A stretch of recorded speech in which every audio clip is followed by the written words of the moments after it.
Poder meditar en ella,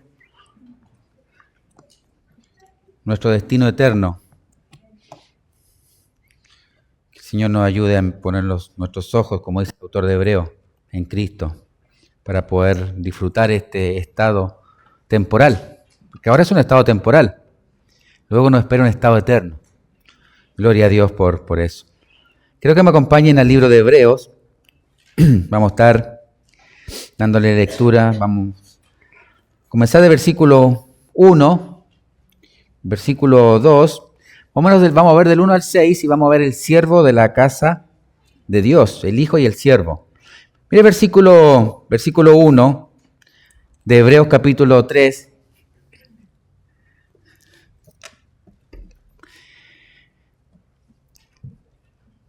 Hebreos capítulo 3, versículo 1. Hermanos, santos, participantes del llamamiento celestial, considerad al apóstol y sumo sacerdote de nuestra profesión. ¿Quién? Cristo Jesús, el cual es fiel al que le constituyó, como también lo fue Moisés en toda la casa de Dios. Entonces el autor de Hebreo va a argumentar ahora entre la diferencia. Recuerden que el autor de Hebreo viene haciendo diferencia entre Jesús y los ángeles. Y había alguien, un personaje para el pueblo de Israel, el cual ellos idolatraban. ¿Quién era? Moisés. Entonces en esta sección, el autor de Hebreos, sobre todo en los 6 primeros versículos, va a hacer una diferenciación muy breve y vamos a ver muy rápido los 6 porque quiero que nos enfoquemos del versículo 7 en adelante, en lo que es la diferencia entre el Hijo, dueño y constructor de la casa de Dios, que es la iglesia, y uno que pertenece a la casa de Dios, que es un siervo más. Entonces para los judíos esto un poquito les podría llamar la atención porque ellos tenían que ver que Jesús era superior a Moisés y para ello habrá sido difícil para los judíos entender esta postura que el autor de Hebreo acá le está dando, y para eso comienza con el siguiente argumento. Mira el versículo 3. Porque de tanto mayor gloria que Moisés es estimado digno Jesús, cuanto tiene mayor honra que la casa el que la hizo. ¿Cuánto tiene mayor honra que la casa el que la hizo? La idea es esta. Dios es el arquitecto, Jesús el edificador de la casa de Dios y Moisés es un siervo de Dios. Jesús es el constructor de la casa, los creyentes. Moisés es parte de esa casa construida. Eso es lo que está dando la idea acá. Mire el versículo 4. Porque toda casa es hecha por alguno, punto y coma, pero el que hizo todas las cosas es Dios. Y acá el énfasis recae en la última parte de la oración, ese pero, esa conjunción que dice, en cambio, el constructor es Dios. La idea de estos primeros versículos apunta solamente a que Jesús, le está diciendo el autor de Hebreo, aquellos judíos que pueden haber estado ahí en la congregación, que Jesús es mayor porque no solamente la casa le pertenece a Él, la iglesia le pertenece a Él, el pueblo de Dios le pertenece a Él, sino que Él es el amo, el dueño absoluto. Y Moisés, por muy alta estima que le puedan tener ustedes, mis consiervos, le habrá dicho este autor, le dice, Moisés solamente es un siervo igual a ti y a mí. Entonces ellos habrán abierto los ojos grandes. ¿Qué pasa aquí? Este es Jesús. Versículo 5. Y Moisés a la verdad fue fiel en toda la casa de Dios. Moisés, sin lugar a duda, fue un siervo fiel. Como siervo para dar testimonio de lo que iba a decir. Pero Cristo, mire el versículo 6. Como hijo sobre la casa, la cual somos nosotros. Recordemos, la semana pasada lo dijo, yo hoy lo repito. Este libro de Hebreos es bien complejo porque no es una carta. Y lo más probable es que no es una carta paulina, porque cuando Pablo escribe se muestra que se presenta. Acá no, esto es como una predicación. Una persona ha preparado una predicación para una audiencia judía. Entonces ahí está haciendo el debate. ¿Por qué? Porque la idea de este autor, de este predicador, es exaltar por sobre todo la imagen del Hijo. Entonces, acá lo que le está diciendo entre los versículos 1 al 6, si resumimos, que Moisés era siervo de la casa de Dios, en tanto que Cristo es el hijo de la casa. Y es como pensar, 2 más 2 es 4, no hay mucho que ver. Recordemos que en este tiempo todavía estaba la esclavitud. Y la pregunta que le está diciendo, a ver, ¿quién es más grande dentro de la casa del Señor? ¿El hijo o el siervo? ¿Quién es más grande? Y todos habrán dicho, el hijo. Bueno, Moisés es un siervo, es un esclavo, como lo somos tú y yo en la casa de Dios. Pero Cristo, Él no solamente es el constructor, Él es el Señor y el dueño de la casa. Es el hijo de la casa. Entonces ya ahí no habrán tenido argumento ellos, porque ya están mostrando la superioridad de Cristo en todo. Es decir, la relación de Moisés con la casa de Dios era de un sirviente, en cuanto la del hijo era él, y lo vimos ya en el capítulo 2, el heredero, el primogénito, el que se llevaba todas las bendiciones de la casa, es Jesús. Moisés sirvió en la casa como alguien que era parte de la casa. Cristo gobierna sobre la casa. Y dice el texto, mire, la cual somos nosotros. Generalmente en la Escritura, cuando se presenta al pueblo de Dios, se nos presenta como una casa, como un templo. Miren 1 Corintios, capítulo 3, versículo 16 y 17.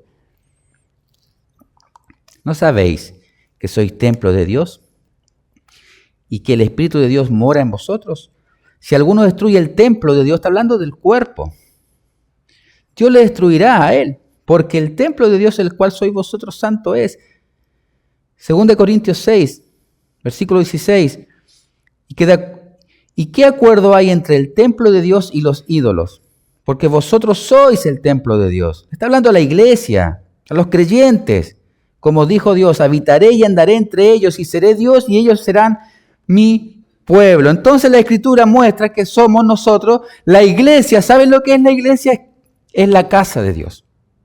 La casa de Dios. Y Moisés, así como lo fue Abraham, Jacob, como fueron todos los siervos, son siervos dentro de la casa de Dios.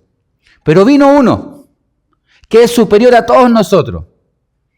Se llama Cristo, Jesucristo. Y Jesucristo no solamente es mayor a todos nosotros, sino que Él es el primogénito, el hijo, el heredero de todo, el dueño de la casa. Entonces ya ahí la audiencia judía ya no tenía, como dije anteriormente, argumento. Cristo es superior porque Él es el dueño de la casa.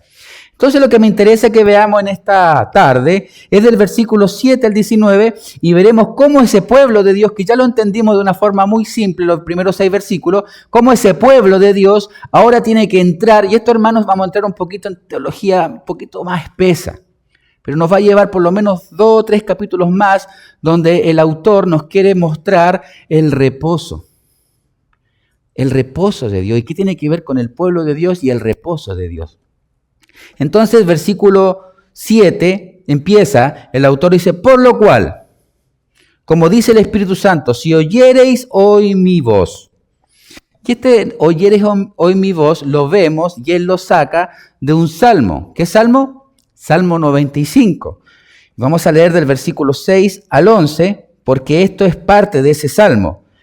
Venid, adoremos y postrémonos. Arrodillémonos delante de Jehová nuestro Hacedor. Porque Él es nuestro Dios, nosotros el pueblo de su prado y ovejas de su mano. Si oyereis hoy su voz, no endurezcáis vuestro corazón, como en Mérida, como en el día de Masá en el desierto. Y eso pongamos atención porque de aquí en adelante el autor va a tomar esta historia del pueblo de Israel cuando salió de Egipto y estuvo navegando esos 40 años en el desierto. El autor ahora de Hebreos se va a enfocar en ese hecho puntual que toda su audiencia conocía. Sabían perfectamente. Entonces él, de una forma muy histórica, les va a hacer mención de ese relato de allá de Éxodo. Versículo 9, donde me tentaron vuestros padres. Me probaron y vieron mis obras. Versículo 10. 40 años estuve disgustado con la nación. Y dije, pueblo es que divaga de corazón y no han conocido mis caminos. Por tanto, juré en mi furor, mire qué interesante, y esto lo vamos a ver por lo menos en las 3 predicaciones que vienen de aquí en adelante, no entrarían en mi reposo. ¿Qué significa eso? Y hacia eso apunta el autor y nos va a dar mucho argumento para que al final de 3 semanas más aproximado podamos entender teológicamente a qué se refiere el reposo del pueblo de Dios, que es el reposo donde todos vamos. Miren qué interesante. El texto comienza entonces, volvemos al versículo 7, pero siempre teniendo en nuestra mente el Salmo 95. Dice, si oyeres hoy mi voz, hoy. Ellos tuvieron la oportunidad de escuchar, pero deliberadamente se negaron, endureciendo sus corazones. ¿Quiénes son ellos? Porque acá dice ellos. Por lo cual, como dice, ellos. Mire el versículo 8. Hebreos 3:8. No endurezcáis vuestros corazones como en la provocación en el día de la tentación en el desierto. Entonces el autor está tomando el versículo 7, haciendo alusión al Salmo 95, donde dice, ellos me provocaron. Audiencia, pongan atención, ustedes, vuestros padres me provocaron a mí. Entonces el versículo 8 entra de lleno ahí con el texto. Como en la provocación en el día de la tentación en el desierto, y acá está haciendo la alusión histórica, como dije al principio, cuando Israel vagaba, navegaba durante 40 años por el desierto. Por eso dice en el día. Cuando habla en el día, no es que Israel estuvo un día, sino que el ejemplo en hebreo es yom, que se usa en sentido de 24 horas. Pero acá está haciendo una alusión, dice en el día. Lo que está diciendo es en aquel tiempo, aquellos 40 años que el pueblo de Israel estuvo vagando, yo les quiero enseñar algo. Quiero que ustedes pongan atención a lo que viene ahora. Versículo 9. Donde me tentaron vuestros padres, me probaron y vieron mis obras 40 años. Entonces, toda la audiencia que estaba en esa iglesia, sin lugar a duda, entendían perfectamente a lo que el predicador estaba hablando en ese momento. Sabía de qué se trataba. Donde me tentaron vuestros padres, me probaron.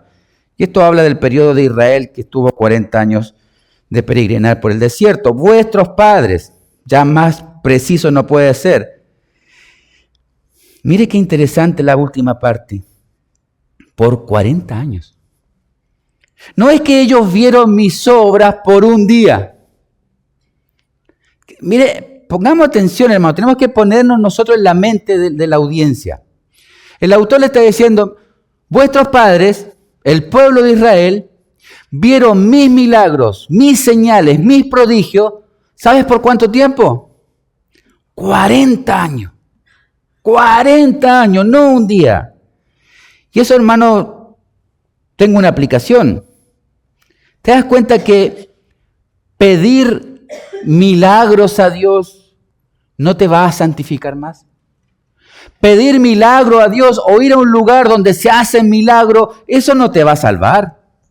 Este pueblo veía de día y de noche durante 40 años milagros sobrenaturales, empezando desde el exilio, desde el éxodo, cuando el mar se abre, cuando pasan ellos en seco, cuando cada día caía del cielo pan, donde en la noche, con el frío que hacía, había una columna de fuego que se encendía y los calentaba.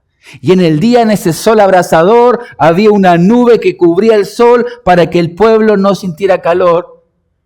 Tú dices, y los calzados, dice, nunca se desgastaron. La ropa nunca se desgastó. Tú dices, yo hubiese estado ahí. Yo me rindo a Dios, le creo. No. ¿Te das cuenta que los milagros no te salvan? Ver milagros no te salvan. La gente busca ver milagros para decir, si yo viera esto, si el Señor me sana de esto. Mira, si Dios realmente tu Dios existe, que me saque esta enfermedad. Si me saca esta enfermedad, yo creeré en Él. Mentira. Mentira.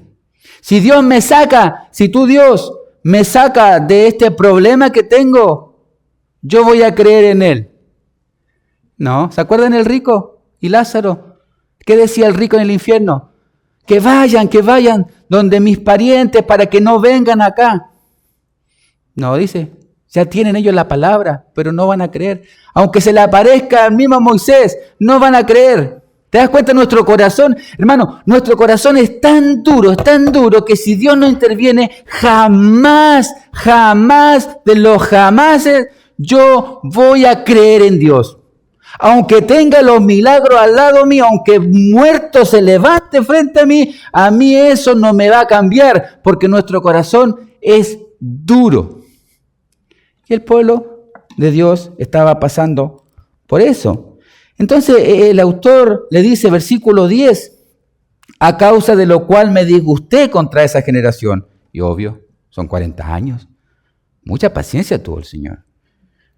Me disgusté, dice, y dije, siempre andan vagando en su corazón y no han conocido mis caminos. Y esto es interesante. No han conocido mis caminos. ¿Quién es el camino? ¿Quién es la verdad y la vida? Esta generación estaba caminando, pero sin saber y sin seguir a Dios ni sus caminos. No han conocido. Y vamos a verlo un poquito más adelante en detalle eso. Dice, me disgusté contra esa generación. Y un buen ejemplo del enojo de Dios lo vemos en Números capítulo 14. Vamos a ver 4 versículos de Números 14. 14:11.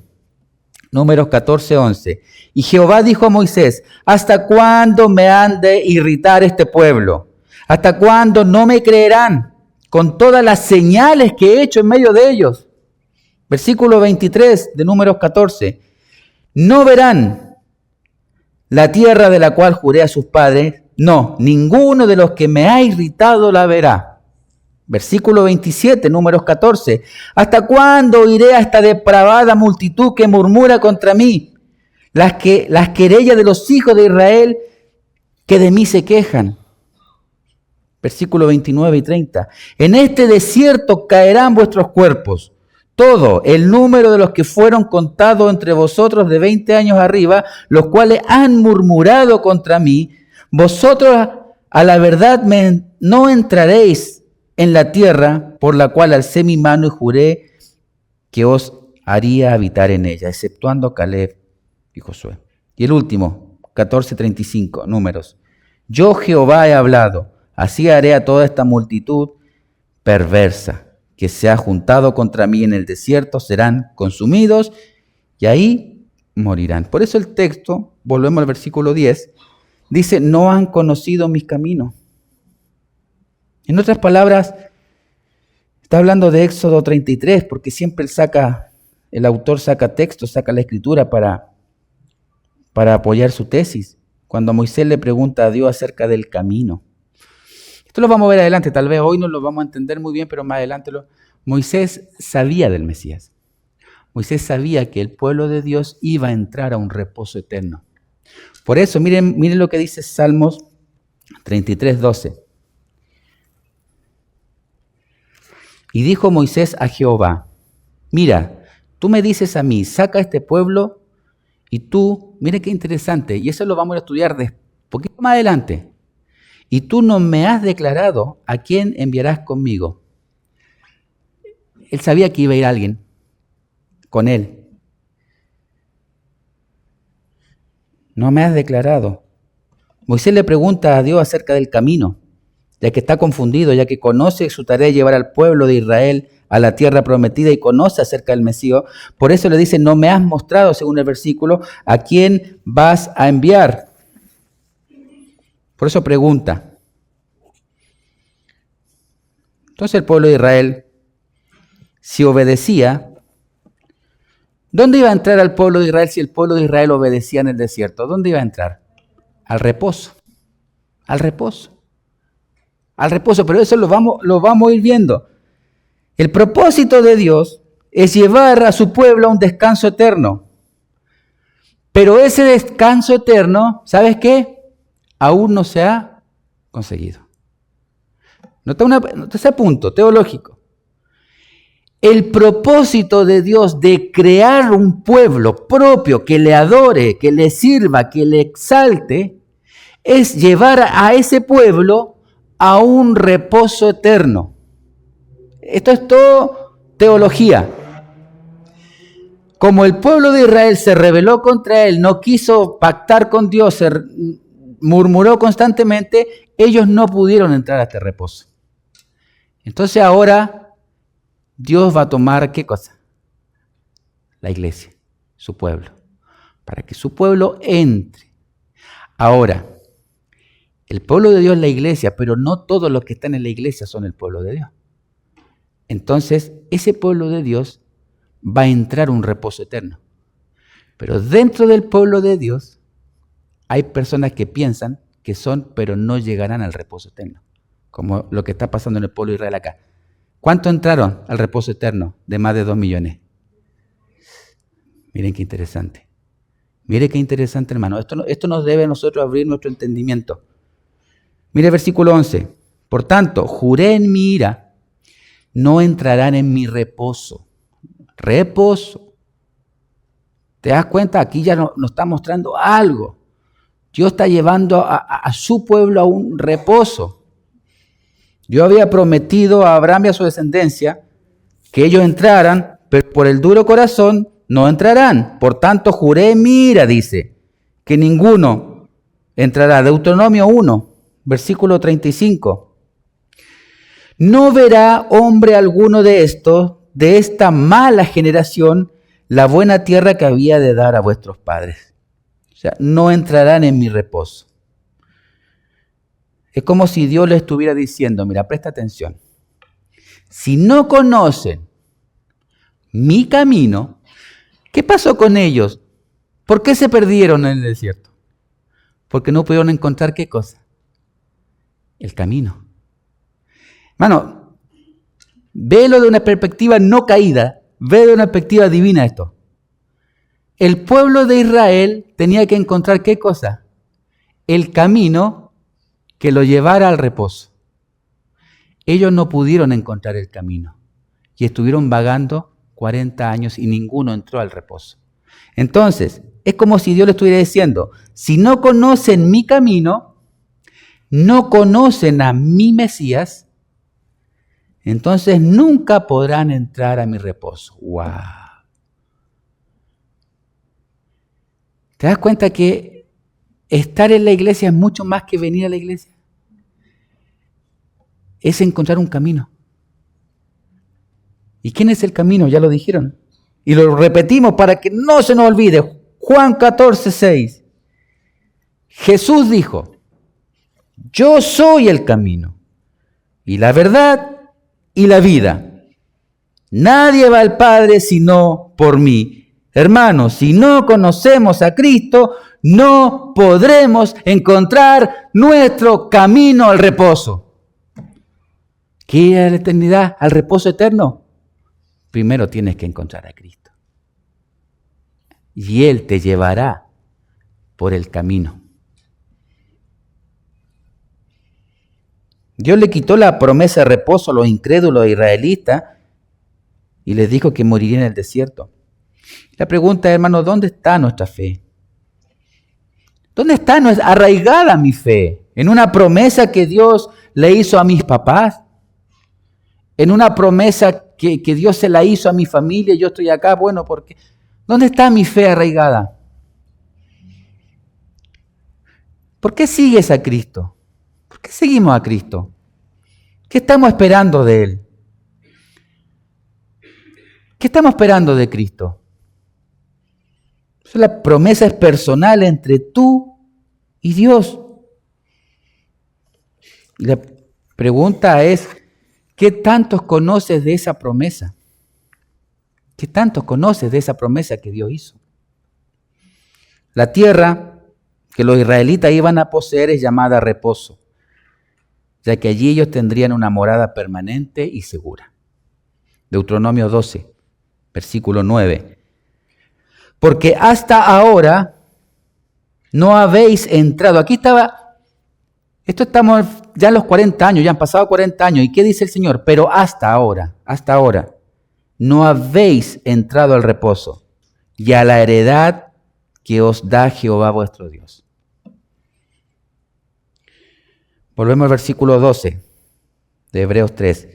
Mirad, hermanos, que no haya en ninguno de vosotros un corazón malo de incredulidad para apartarse del Dios vivo. Tengamos cuidado, esto es una advertencia seria. ¿Para quién? Está hablando, mirad qué cosa, hermano. Ahora el autor está hablando a la iglesia puntual. Dejó un poquito en pausa la historia de Israel y se acerca ahora a la iglesia y le dice, hermanos, mirad ahora bien entre vosotros, mirad, primeramente, vete a ti. Y luego mirad entre los de vosotros, no vaya a ser que entre uno de ustedes haya un corazón, dice acá, malo de incredulidad para apartarse del Dios vivo. Para los cristianos, la experiencia de los israelitas rebeldes debe servir como una advertencia que ellos no debían tomarla a la ligera. Los creyentes debían examinarse, los que estaban escuchando esta carta o esta predicación, debían examinarse primero ellos mismos y luego los otros para ver si hay alguien dentro de la congregación con un corazón malvado o incrédulo. ¿Y qué significa esto? Miren, ahora volvemos al pueblo de Israel. Estas personas fueron sacadas de Egipto. Eso tal vez no lo has escuchado. No porque amaban a Dios. No porque estaban interesados en esa tierra prometida. Es más, la mayoría de ellos amaba Egipto. O sea que siempre se acordaban de lo bien que estaban allá. Y menospreciaban constantemente la salvación. Historia, iglesia. ¿Por qué hay gente en la iglesia? Hay gente en la iglesia que no ama a Cristo. Hay gente en la iglesia que no le importa la tierra prometida, el descanso. Tienen otros intereses por venir acá o a alguna iglesia. Miren, para apartarse del Dios vivo, dice. Pero antes de eso, la advertencia dice que no haya en vosotros ninguno de corazón malo de incredulidad. Ellos debían saber que si su compromiso con Dios no era sincero y real, ellos iban a ser eliminados. Y así fue. Ya que ellos no tenían una relación de pacto con Dios. ¿Te das cuenta de lo que dije al principio? La mayoría de ellos no salió de Egipto porque amaba a Dios y a su promesa y quería cumplir y obedecer la ley durante todo ese trayecto. Apartarse del Dios vivo.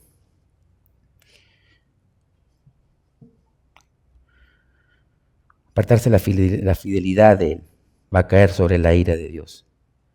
Según el contexto, se refiere a la fidelidad. Son personas que estuvieron en la iglesia. La Escritura nos dice que antes que partamos al reposo eterno, con nuestro Señor vendrá sobre las iglesias la apostasía, que es apartarse. Es decir, apartarse de lo bueno para seguir lo malo. Segunda Tesalonicenses 1 y 4.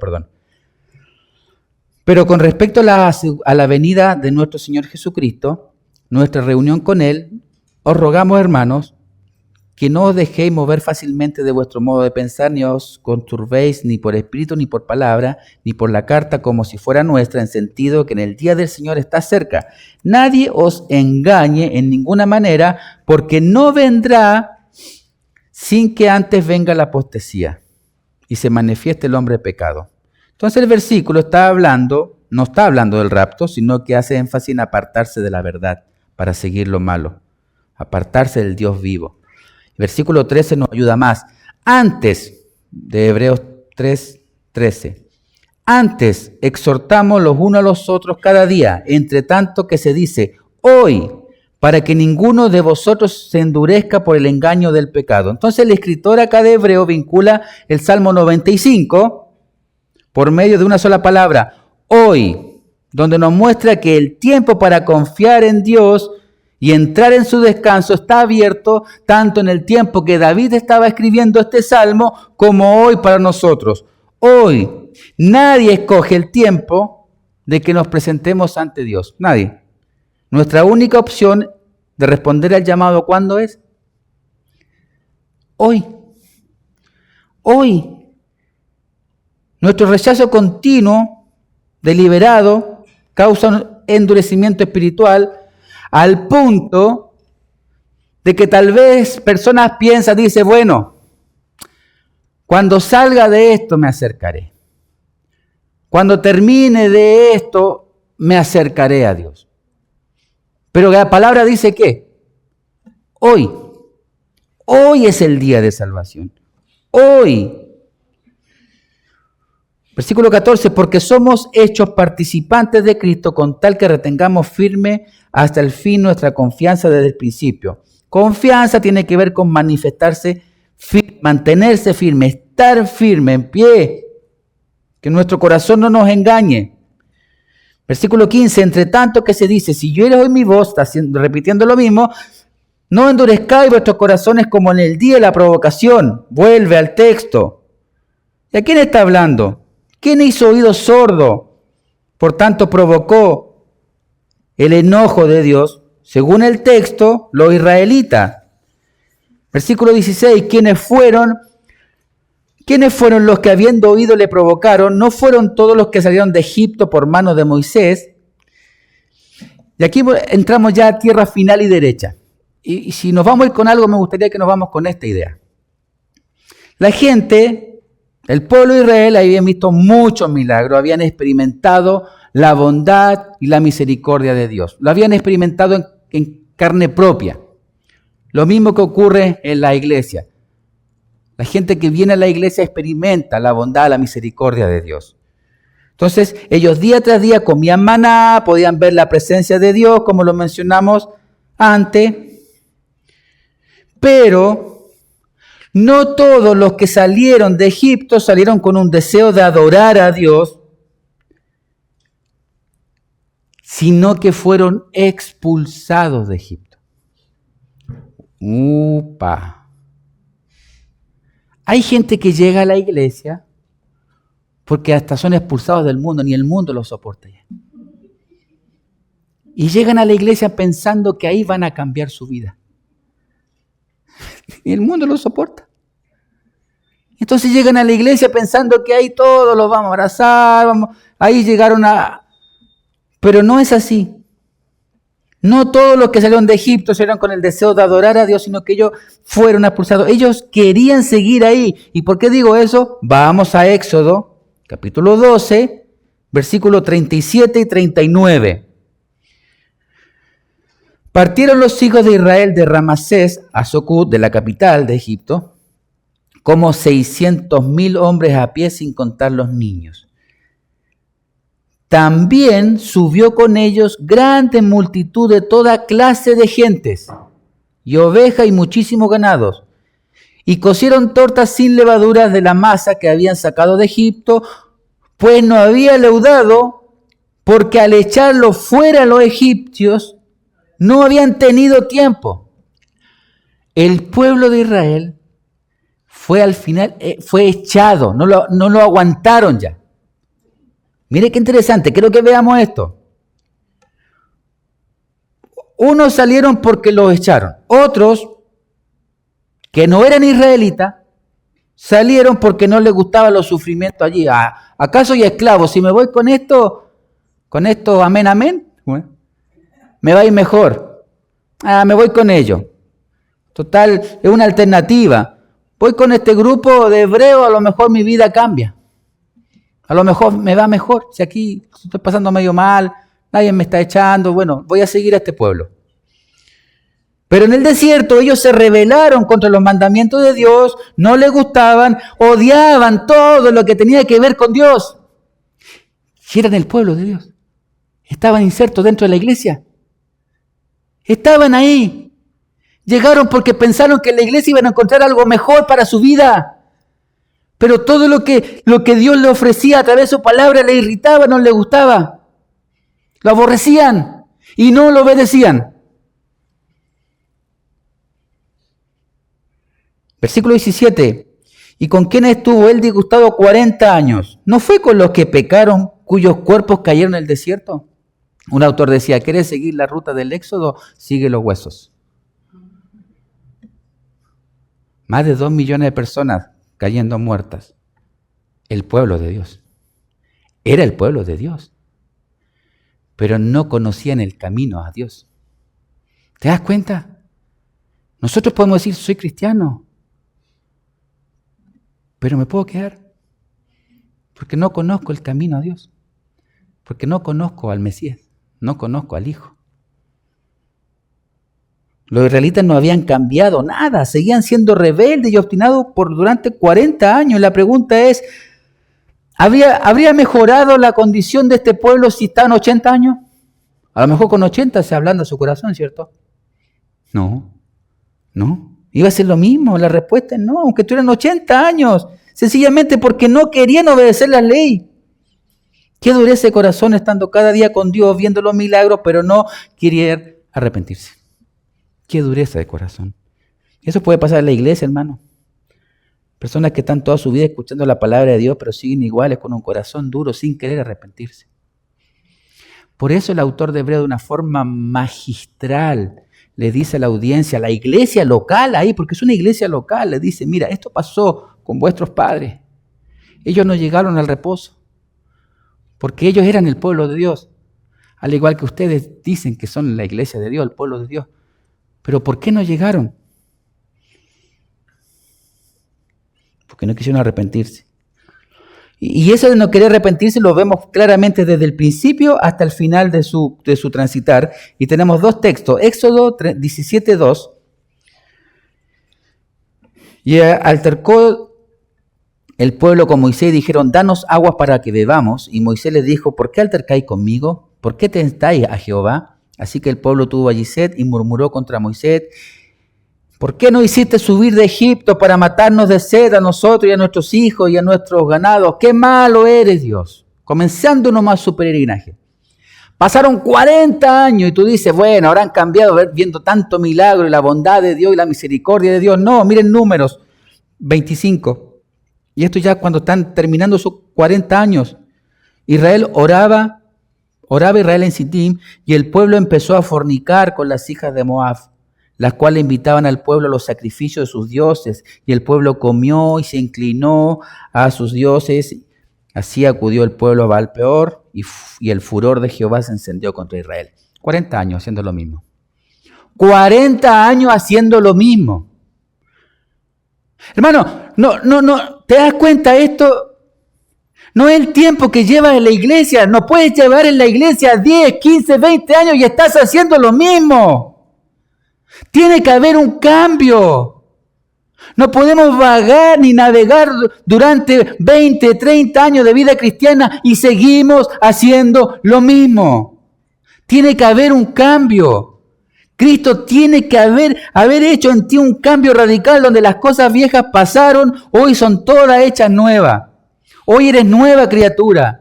Lo que practicaba hace 5 años atrás, 10 años atrás, o hace 1 año atrás, hoy no puedes seguir en eso. Sí vas a caer, vamos a pecar, pero no puede ser un estilo de vida. Y el pueblo de Israel estuvo 40 años en un estilo de vida, por lo cual, lamentablemente y tristemente, todos se fueron al infierno. El pueblo de Dios. El pueblo de Dios. Por eso, hermano, no dice nada que diga yo soy cristiano. Eso no salva. Yo creo en Dios. Sí, los demonios creen y tiemblan. No dice nada. El pueblo estuvo ahí vagando. Versículo 18 y último. Y a quienes juró que no entrarían en su reposo. Miren, juró que no entrarían en su reposo, sino aquellos que desobedecieron. Pregunta.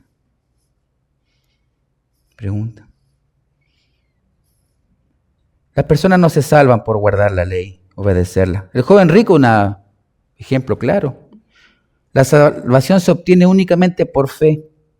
Y esa fe se hace visible después en mi obediencia. Ese sería el orden. ¿Te das cuenta? Yo no me salvo si soy obediente y si vengo cada domingo, si ofrendo, si diezmo. Eso no me salva. Lo que me salva es la fe en Cristo Jesús. Pero la evidencia de esa fe es en mi obediencia. ¿Te das cuenta? Ahí está. Versículo 19, este era el último. Y vemos que no pudieron entrar por causa de su incredulidad. La incredulidad le roba a Dios la gloria. Le roba a Dios la gloria. Debido a la incredulidad, el hombre rebelde se niega a la entrada al reposo que Dios tiene provisto para los miembros de su casa. El pueblo de Israel fue liberado de la esclavitud de Egipto, pero no tenía ningún deseo de entrar en el lugar de reposo. Por ende, quedaron eliminados en el desierto. Hermano, tú tienes un compromiso. Anhela ese reposo eterno. Cantábamos recién. La ciudad de Dios es la que anhelo yo. Pero muchas veces solamente lo cantamos porque lo que yo más anhelo es que ocurran cosas y que ojalá no me vaya nunca, porque lo estoy pasando realmente bien acá. Y amén por eso. Pero recuerda que somos peregrinos. Somos extranjeros. Este no es nuestro hogar. Estamos de paso. Lo que nos espera es un descanso, un reposo eterno, que vamos a ir hablando en los capítulos que vienen ahora. Dios te está llamando a un reino. Y el testimonio de ese reino es ahora. Es ahora, hoy tú puedes saber si estás yendo. Hermano, hoy tú puedes saber si estás yendo a tu reposo eterno o a tu castigo. Tú lo puedes saber. Tú lo puedes saber. La pregunta que debes hacerte es, ¿a dónde estoy yendo? Hoy estoy transitando por ese desierto, pero estoy en el camino. ¿Voy directo al reposo eterno? ¿O realmente es una carga? Y me he extraviado. Y pienso que estoy porque estoy dentro del pueblo de Dios. Como estos que salieron de Egipto expulsados para ver si podían encontrar algo mejor. Pero quedaron eliminados a medio camino. Que el Señor nos ayude. Señor, nos dé sabiduría. Señor, te damos gracias. Gracias, Señor, por estos textos tan preciosos, Señor. Que tú nos pones, Señor, en esa realidad enfrente, Señor, en ver dónde está nuestro camino. Si estamos en el camino, si estamos con Cristo. Si no tenemos a Cristo, Señor, estamos separados del camino. Ayúdanos, por favor, Señor, y a tu iglesia, Padre amado. Por favor, Señor, que podamos entender esta realidad bíblica, Señor amado, para tu gloria. En el nombre de Cristo Jesús oramos. Amén.